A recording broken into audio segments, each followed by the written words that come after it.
Under which condition is hydroplaning most likely to occur? Answer: during conditions of standing water, slush, high speed, and smooth runway texture.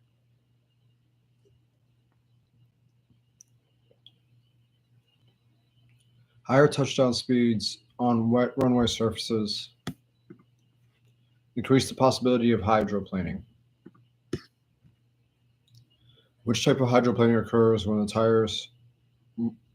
a tire is separated from the runway surface by friction-induced steam? Reverted rubber hydroplaning.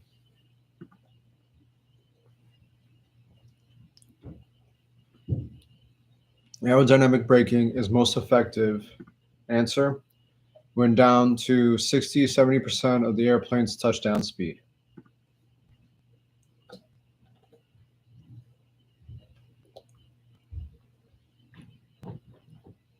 Which of the following provides an effective reduction in hydroplaning at higher landing speeds? Answer: aerodynamic braking.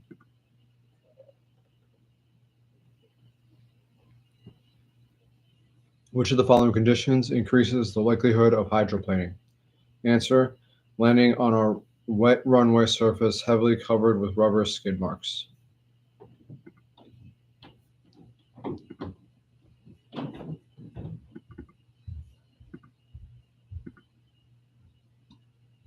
When landing a large jet aircraft, at which point on the runway should you plan to touch down? Answer: beyond the jet's touchdown point.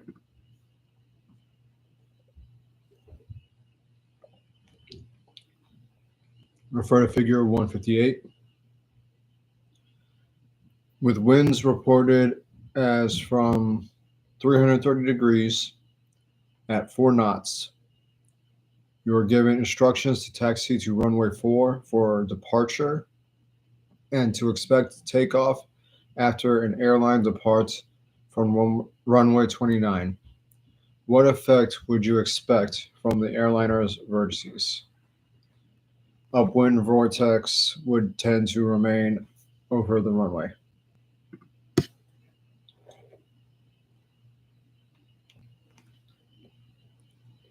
Wake turbulence is near maximum behind a jet transport just after takeoff because of the high angle of attack and high gross weight. What wind condition prolongs the hazard of wake turbulence on a landing runway for the longest period of time? Light quartering tailwind.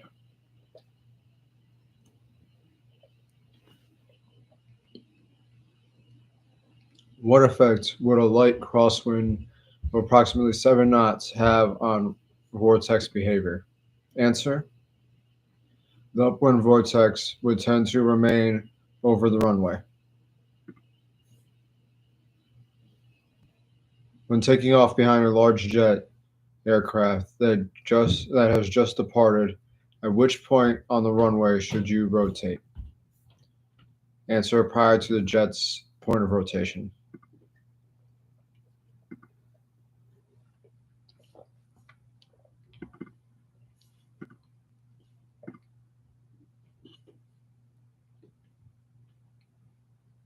On the run-up pad, you receive the following clearance from ground control.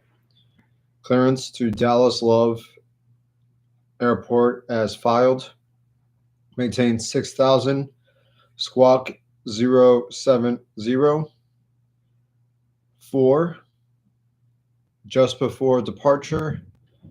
Departure control will be 124.9er.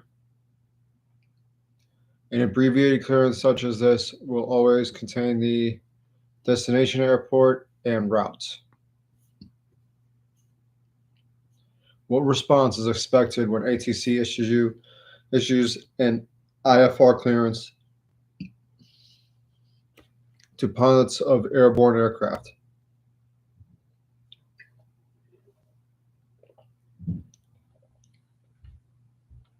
Read back those parts containing altitude assignments and or vectors and any part requiring verification. An abbreviated departure clearance, cleared as filed, will always contain the name, answer of the destination airport and filed in the flight plan.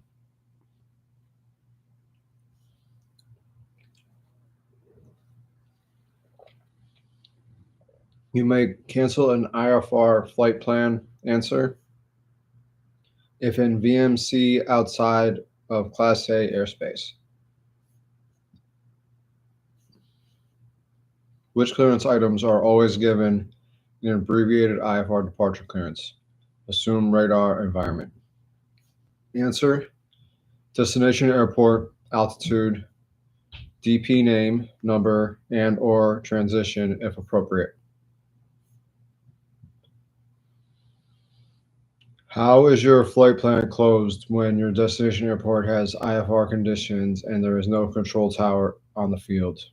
Answer: upon landing, you must close your flight plan by radio or by telephone to FSS or ATC facility.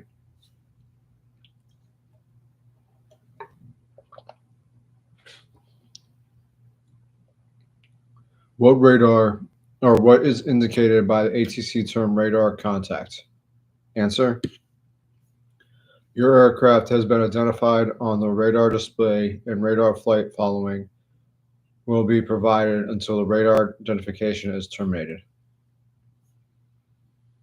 When departing from an airport not served by a control tower, the issuance of a clearance containing a void time indicates that answer: the pilot must advise ATC as soon as possible, but no later than 30 minutes, of their intentions if not off by void time.